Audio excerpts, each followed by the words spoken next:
adalah menulis karya ilmiah atau laporan untuk kepentingan akademik dengan mengikuti aturan-aturan penulisan yang baku. Penulisan akademik ialah penulisan yang dijalankan secara ilmiah atau saintifik. Kaidah saintifik berdasarkan kepercayaan bahwa di mana suatu fenomena memiliki keterangan-keterangan tertentu, yaitu tiap-tiap kesan mempunyai sebab. Langkah-langkah menulis akademik. Yang pertama, merencanakan. Sebagai kegiatan yang kompleks, menulis membutuhkan perencanaan yang memadai. Yang kedua, merefleksikan. Teknik yang sering digunakan oleh penulis karangan ilmiah sebelum merangkum karangannya. Yang ketiga, menulis. Kompleks diisi dan adanya batas waktu yang sudah pasti, lebih baik menulis seawal mungkin. Yang keempat, merevisi. Merevisi merupakan langkah yang sangat penting untuk menghasilkan tulisan yang baik. Menulis makalah. Makalah atau paper adalah karya tulis yang membahas suatu masalah berdasarkan logika, pustaka, atau fakta yang disajikan pada sebuah diskusi dan seminar. Isi makalah berupa gagasan atau pandangan penulis terhadap sebuah laporan. Jenis makalah. Makalah terbagi menjadi dua, yaitu makalah biasa dengan makalah posisi.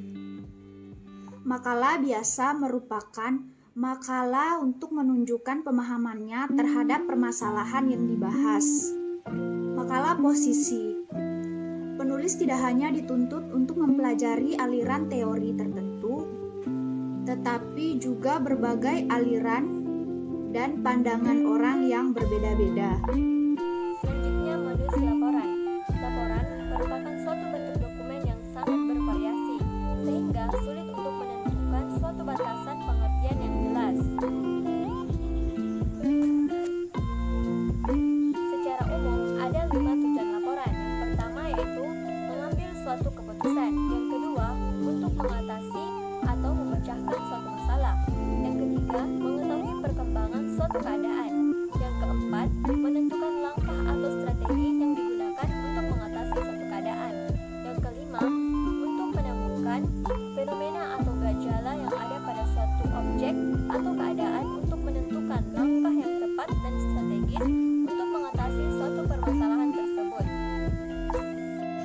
Selanjutnya, sifat-sifat laporan. Yang pertama, isi harus berurut dan sistematis. Yang kedua, isi harus mengandung imajinasi.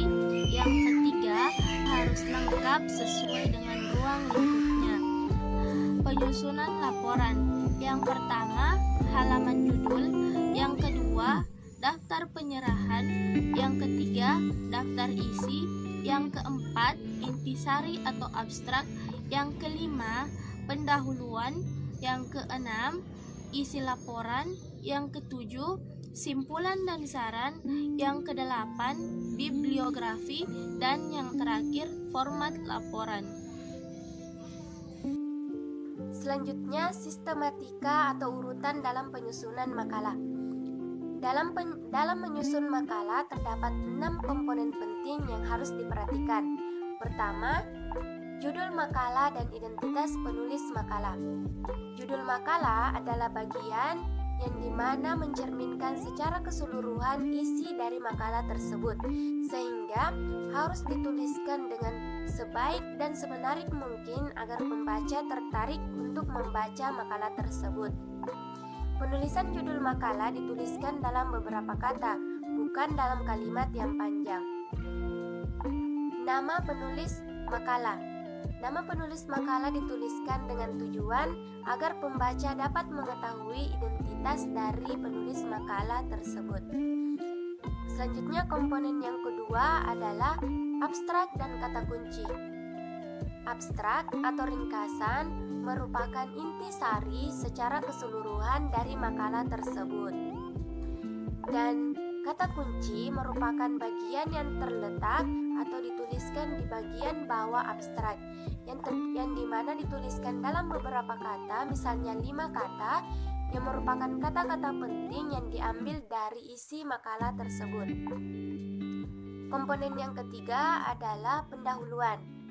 Pendahuluan adalah bagian yang berisikan mengenai alasan-alasan yang logis mengapa pentingnya dituliskan makalah tersebut.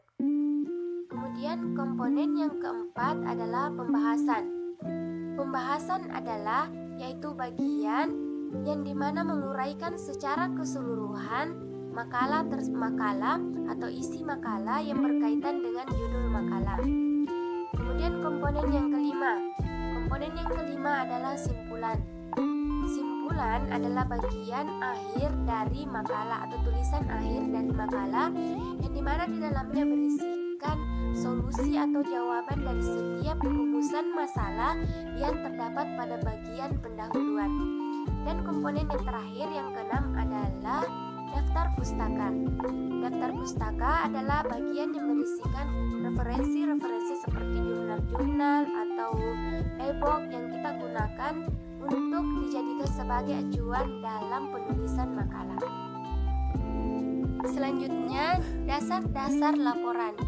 Setiap laporan harus bertolak dari dasar-dasar yang pasti, yaitu pihak yang memberi laporan, kemudian pihak yang menerima laporan, dan sifat atau tujuan dari laporan tersebut.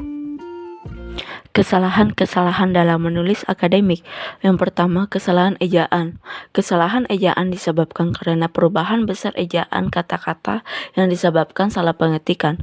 Contohnya, telah datang di depan kamu. Salah, yang benar telah datang di depan Anda. Kesalahan tata bahasa. Kesalahan yang menjelaskan ide utama karena penggunaan tata bahasa yang salah. Kesalahan ketik. Contohnya, kesalahan mengetik lalu bukan dan. Yang terakhir, mengandalkan ejaan perangkat lunak.